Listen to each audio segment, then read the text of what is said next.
তিন জায়গায় প্রয়োজনে মিথ্যা বলা যায়। কয় জায়গায় মিথ্যা বলতে? তাওরিয়া মানে কথা একটু ঘুরিয়ে বলবেন। এক নাম্বার, আপনার ওয়াইফকে খুশি করার জন্য, সে একটু এরকম না বলে একটু কৌশল করে বললে খুশি হবে, ওটা বলা যায়। দুই নাম্বার, জীবন মরণের ব্যাপার, জান বাঁচানোর জন্য একটু কৌশল করে ঘুরিয়ে বললেন, এটা জায়েজ। তিন নাম্বার, দুইজন ঝগড়া লাগছে তাদেরকে মিলিয়ে দেওয়ার জন্য কৌশল করে একটু মিথ্যা বলা, ঘুরিয়ে বলা যায়। দুইজনের মধ্যে দেখলেন যে সম্পর্ক খারাপ, একজনরে বললেন, ভাই সে তো ওই দিন আপনার ব্যাপারে অনেক প্রশংসা। কি আমার ব্যাপারে প্রশংসা? তার সাথে তো আমার মারাত্মক সম্পর্ক। কি বললো? এই বললো আপনি নাকি এই করছেন ওই করছেন, অনেক প্রশংসা। লোকটার মন খুশি হয়ে যাবে তার ব্যাপারে, ঠিক কিনা?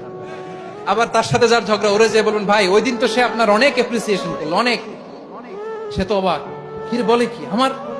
এই যে দুইজনের ব্যাপারে দুইজনের একটু ভালো ভালো কথা বলে দিচ্ছেন, একদিন দেখবেন রাস্তা দিয়ে হাঁটার সময় একে অপরকে সালাম দিয়ে ফেলছে, সালাম দিয়ে বুকে জড়ায় ধরছে, আছে না নাই? আবার মিলমিশ হয়ে গেছে।